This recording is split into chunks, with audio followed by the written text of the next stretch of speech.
Let me ask this question. You're a lawyer, okay? And when something like this happens to your kid, you're going to spend, how many hours have you spent studying the whole motive, everything that's going on with this? How many hours have you put into this whole thing since that happened with your daughter? 2 years. Okay, so give me total hours. What's hours? What would you say? Actual hours? A couple thousand hours? Easy. Easy, okay. So here's my question. My question is motive, right? Yesterday we're at the debate and we're watching all these guys and we're watching everything that's going on and we're kind of studying what's going on with the marketplace right now and what is the motive of this person saying this? What is the motive of that person doing this? What is the motive of this? Okay, the motive here is that guy wants to make money off of me. Okay, cool. I get it. Great. What's the motive of this guy? This person wants to get close to you because they're trying to get close to a person that works with you and you want them to introduce you to her because they really like her. All right, so you want me to endorse you that you can, okay, I get your motive. I want motive. What is the motive of trans? What is the motive of going to the kids? Is it purely business? Because we just read the numbers, how big it is, right? The hormone replacement therapy, 10.2 billion? 10.2 billion in 2019. It's going to be higher than that today. You got the male to female gender reassignment surgery is $190 million in 2019. And just getting warmed up. We can say finances, but it's got to be more than that. What do you think it is? So this is why it's so difficult to destroy, because it's a multi-headed hydra. So you have the money. There's huge amounts of money. I mean, we have David Sachs, his Kraft Ventures just invested in Plume, the online seller of hormones that targets kids, even though it's supposed to be 18 above. It targets kids because I lurk in that space. There's a huge amount of money in ESGs. So all these companies think that they're getting good guy points for ESGs. Well, fixing their environmental footprint is really expensive. Social's very inexpensive. Governance is relatively inexpensive. So they're picking the social. So they'll throw a pride parade. I mean, that's how they can get their good guy points. So you have money. I mean, you're right. There's billions of dollars riding on vulnerable kids and vulnerable adults, because this is adults too. We can't actually stop at 18 to 25. This stuff should be banned. Most of these kids are autistic. Most of them have mental health issues going back years that are not being resolved. So we have money. So that's an easy one to figure out. We also have government funding this. In the state of California, we have to the tune of multitude of millions of dollars pouring into this industry, whether they're building new foster care facilities for these kids that they're stealing from parents, whether it's anti-hate and they're siphoning this off to NGOs or nonprofits. So the money is a huge part of it. Then we just talked about the sex, because sex and money go together just like, peas and carrots. There's always a sex component of it. Like I said, when you take these vulnerable girls and boys, I mean, you pump a boy with... Sex as what? Sexual desires or sex? What do you mean by sex? Okay, in two ways. So the boys, they're pumping these boys with puberty blockers. Their bodies never grow into a man body. They have micro-sized penises, and they never grow. And this is a fetish movement. So the top porn right now is transgender porn. So these men could be 30 years old, but they look like little boys. And you have links back to that aspect of it on even the top sites. You have WPATH, which is World Professional Association for Transgender Health, I believe is what the acronym stands for. On their latest guidelines, they advocated that eunuch is a valid gender identity even for children. And if you followed the links back that they first posted, it went directly to a fetish site of grown men talking about how they wanted to castrate young boys. Wait, what? Eunuch? Eunuch. For real, for boys. So a castrated male, essentially, is what a eunuch is. It goes back to history where the Egyptians wanted strong men to protect the queen, but they would castrate them so that they couldn't hook up with the queen. And you have the top World Professional Association for Transgender Health, so WPATH. Then their latest guidelines were advocating for eunuch as a valid gender identity. And you linked back. And you checked the link on it that I doubt it's still up now, because I'm sure they tried to wipe it. Did they keep it up? No, it's still there. So we have sex, money, we have culling the herd, we have eugenics, because We had a detrans awareness, event. 10 out of the 11 detransitioners were autistic. If they went through with their transition, they would all be sterilized. So let's cull the herd. Remember, Planned Parenthood is the biggest seller of cross-sex hormones, and Planned Parenthood had its genesis in eugenics, sterilizing the deplorables, the unwanted, the poor, the mentally unwell. So you have that aspect of it. And then we have queer theory, which is the destruction of everything that's normal, the destruction of the family. When my child was going through this, she was told to call me by my first name so that I was no longer mother, so she could separate. This is designed to blow away everything that is good in the world. We see queer theory going on right now.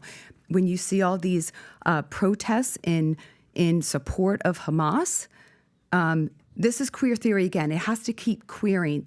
They have to keep finding something that's good and destroy it. Destroy the family, destroy the child, destroy education, keep destroying. It's designed to keep snowballing until there's nothing left of our society. First Amendment being destroyed. But why though? Actually go why? Because, okay, these same people that want to do this, they also want to make money, okay? If you destroy society, you're no longer going to make money. You're going to lose a lot of your money. Why would you do that?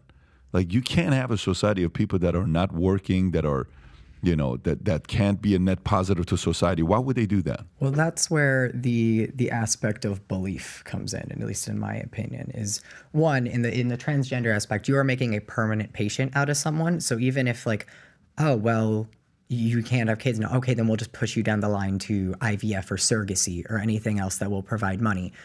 It is making a permanent patient because medicalization in this sense breeds medicalization. You have complications from surgery, better have another surgery. You're still uncomfortable with something, better have another procedure. You have side effects from taking hormones. Well, we got to get you on more medication to fix that. It's all of this stuff, and it is essentially when we talk about essentially, ruining or queering the normal, it is taking a perfectly healthy body and destroying it. And the money's coming from people of our generation. Those of us who worked, 10, 12 hours a day and worked their tails off, we're paying for all of this. Eventually that money will dry up, so it will end. But they're taking our tax dollars and using our tax dollars to harm kids and to pay for these medical interventions, using that term loosely. In California and in most states, Medi-Cal pays for this. So those are our tax dollars being used. When you're paying for your private insurance is paying for this. We're paying into this. Oli, you had so many surgeries. Were they paid by your... No, I paid myself. You had to pay yourself? So NIH didn't do that? No, not for, because I was changing my nose, like I had 6 nose jobs. I was doing dual feminization. They weren't doing that, no. NIH, Tom, he's in London. National Health Service, NHS, yeah. Sorry. Yeah. So the motive is, based on what you're saying, is money, ESG, social, sex. Boys are being pumped puberty blockers because their body now grows to human bodies, micro penises. Top porn sites is transgender porn. You were going to give a second point under sex. What was the second one? Well, then the other thing is, then there's another, as Luka was bringing up too, is there's money made on the front end and there's money made on the... Oh, God, like a pipeline of a funnel of other products I can sell you? It is a nonstop. So also, I'm going to get a little deep here, but with the parents, so you break up the parents and the child. So the child runs away, goes into foster care or goes... A glitter family? Yes, but the parent has to take all these parenting courses. So the parent is always spending money in the court systems and hiring people and hiring attorneys to try to get their child back. They never get their child back. There's so much money in this. It's kind of hidden money. The prisons are paying for all these gender transformations for men so that they can get into women's prisons. Again, like Plume, the hormone company is working with Stork. So they sterilize you, and then they buy you a baby when you want one. So there's so much money to be made on people's misery over and over and over again. I mean, the detransitioners, like Luka said, the doctors don't even know what to do to help her. They don't.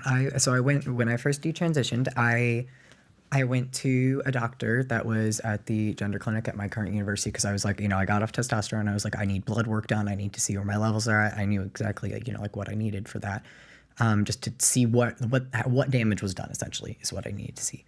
And I went there and I was very candid. I just explained everything to this doctor. I'm like, this is what is going on. And she looked at me and she said, I want to help you, but I have no idea what to do with you. There's no protocol for this. And I am actually also one of the detransitioners who went back to their original doctor, which is not very many of us. And what did the original doctor say?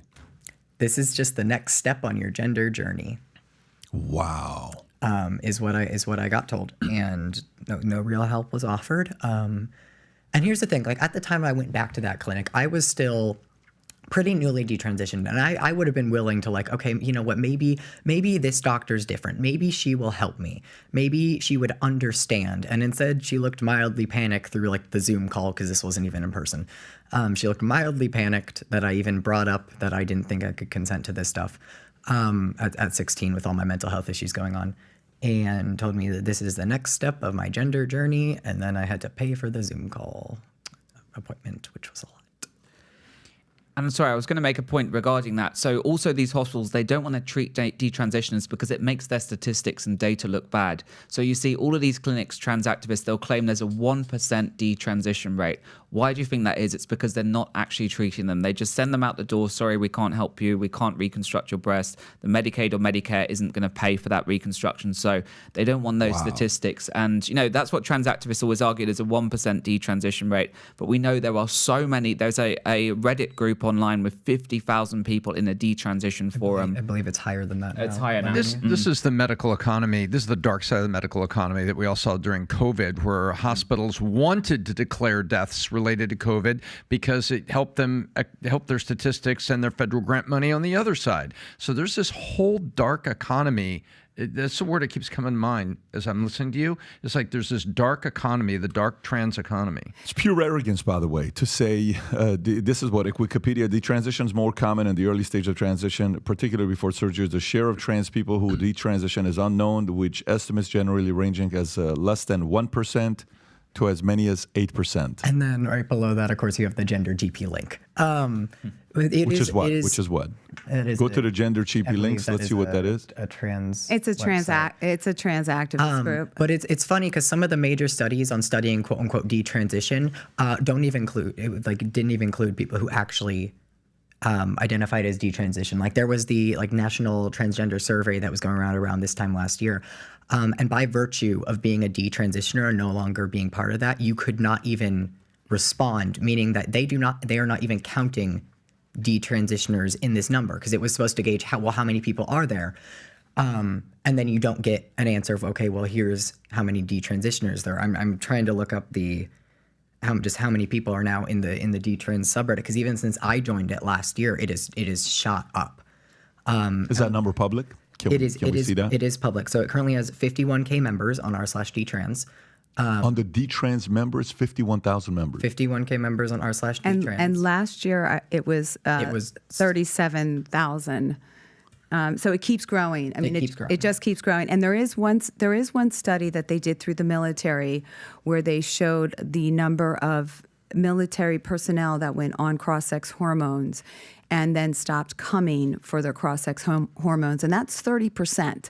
So they're hiding the true numbers because, again, it's a cult, and they can't have anybody saying that transition isn't great.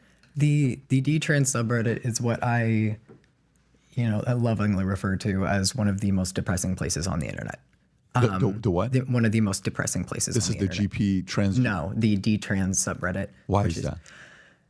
Because there is we have each other, but aside from that, there is a total lack of hope is something you find in detrans communities. You have people who are suffering so many health problems caused by this. Many of them were going through the darkest time in their lives when they were pulled into all this thing. Many of them were children. And you see them come out the other end and they are just broken and desperately searching for something to hold on to in all this. They are desperately searching for some hope it gets better, and some hope that that there is help out there when you have a medical system that is looking us in the eyes and telling us that it doesn't want to help us, that we are just the collateral damage for a social movement, that it doesn't care how many of us are hurt. And you go to this forum and you read the stories of the actual people who have been hurt by this, the actual human lives that have been destroyed by this treatment. And the fact that you just see the activists that are just like collateral damage, and then you have to ask how many people will be enough for them to actually care. How many? Because this has, like Erin was talking about, I think you even were paying attention to trans celebrate before even I detransitioned. And you look at the numbers shooting up of people doing this, and you see the real harm that's caused, and you wonder how many more people are going to be hurt until you give a crap and notice and maybe even acknowledge that something has gone wrong here. The horrifying irony of this is so massive to me right now, that these people are authentically hurting, authentically physically harmed by the treatments and the drugs and the medications, and they're in this dark place, which is what they wanted you to believe you were in at the start. I never... Oh, you're lost. No one cares about you. We do.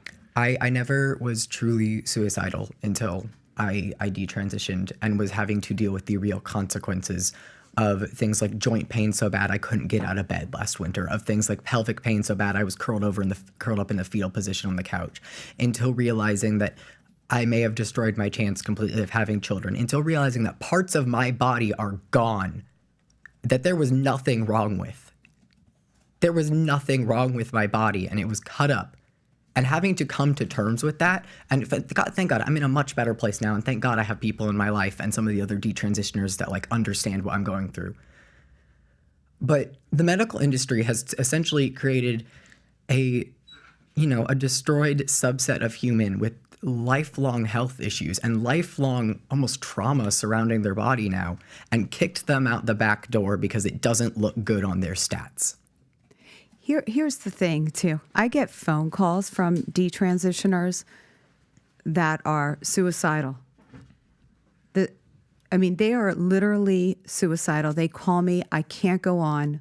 I won't leave my house. I don't know what I am. I have removed all my body parts. There's a young man in San Francisco who called 2 Fridays ago. He was in a psychotic break moment when he let them remove his genitals. He's 29. He's a straight guy. What do I say to him? What do I say to him to help keep him alive after the doctors have done this to them? And like Luka said, and then they throw him to the curb. Sorry, we can't help you. It was your decision. Your autonomous decision. We were just the surgeons. We just did what you said to do. These doctors need to be held to account. First, do no harm. We do not have cafeteria-style medical procedures. You can't walk in. No one should walk in and say, hey, I want my body parts removed. Yeah, I agree. And this is often the only support these kids have, is going to these detrans forums, or there's very little support, because what happens, just going back to the cult, is if that person speaks out online, firstly, they get cancelled, they get bombarded with hate. So that's in an effort to silence them. Secondly, we have to remember, if they're trans, most of their friendship circle is likely still going to be trans or non-binary. So for them to go against their friends is basically, they're going to be blacklisted, they're going to be completely cancelled. So they have no one to speak to. So that's why they go online, they're speaking with people anonymously, and they can't get that mental health support. And, they're really struggling with their mental health. What got you through it? You talk about faith a little bit, but what got you through these days? To be honest, it was really, really tough. I went through some very dark times, doing all these crazy, crazy surgeries, being left with the scars, and it was really, really tough. And one of the things that helped me is kind of having reminiscence therapy. So you kind of think back to when you were young, happy memories. So when I was a little kid, I would, revisit places I went to, like museums or, farms or fields and stuff, and having that reminiscent therapy. And I went to a church I went to as a kid with my school, and I went there and I was rekindling these happy memories and thinking, I was a happy person back then. I've been miserable for about 20 years. I need to snap out of it. So, the faith was, and just having that purpose in life. And I thought, what I'm doing is a bad role model. I'm taking to TikTok, I'm trans, I'm sharing this online and stuff. And that could actually hurt someone. That could actually influence someone. I want to do two things. Okay. If we're already this far along, I want to explain it as well. So women who go through the transition of being a man, okay, you explained the surgery. What was it called? It's what was the name of it? Phalloplasty? Phalloplasty. And Tom explained this to me for the first time yesterday. I had no clue that's how they did it, by the way, where they cut horrifying, isn't it? Yeah. Can you, and for women, for men being girls, where if you don't constantly, do certain procedure, it could shut down, then you can't pee, then you have, all these other things that you could be dealing with. When one wants to go through that procedure, what does that procedure look like? See, when it comes to the female to male identifying one, from my understanding, it is a series of surgeries that it takes a graft and it leaves behind a ton of scarring, whether it be on your forearm or I believe on your thighs in another place. To be honest, I never looked into it because even when I was believed I was trans completely, I was like, well, that is absolutely horrifying. I don't want that done. Oh no.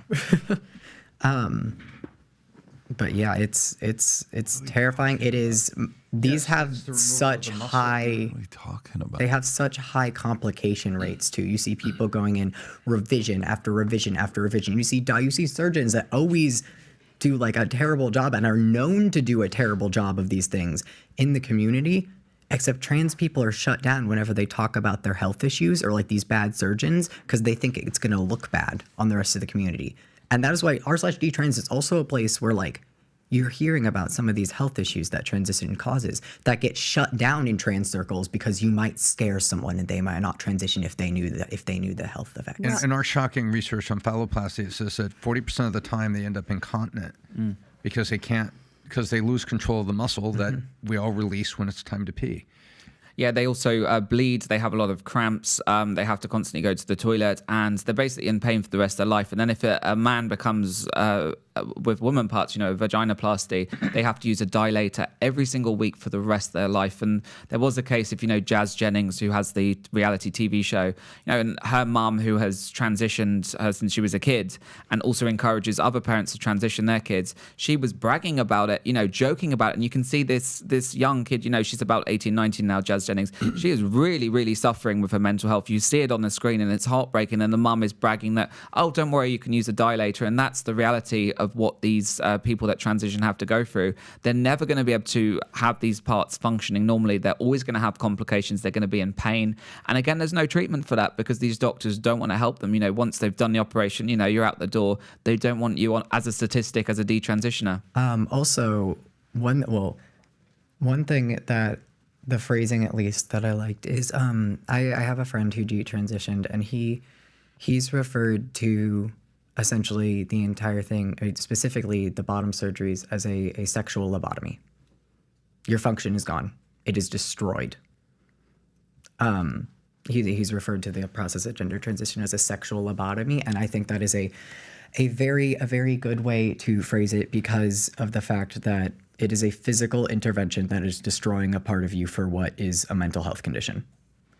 And for the for young boys who go on puberty blockers and then cross-sex hormones, we talked about the lack of growth, but they also never will achieve a climax. So how do you get consent from a 10-year-old? How do you explain if you're going to go on these puberty blockers, and 95% go on to cross-sex hormones? So once you're on puberty blockers, you're going on cross-sex hormones, that you will never experience a sexual pleasure.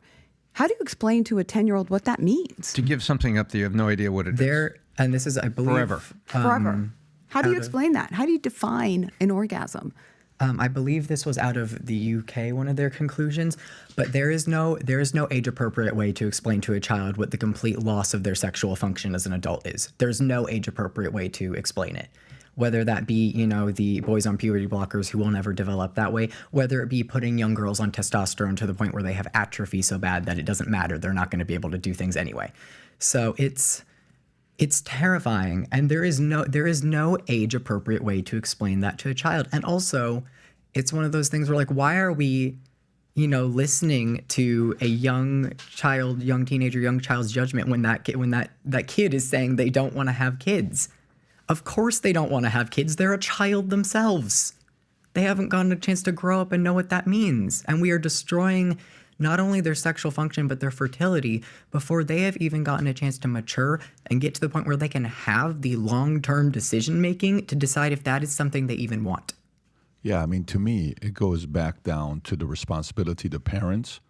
And these parents have issues. They sincerely have issues. They need to be diagnosed to see what they're going through. Now, some of them that are just worried and they're like, oh, my God, what do I do? I don't want my kid to, kill themselves, suicide, totally get it. They have the fear. But there's a certain responsibility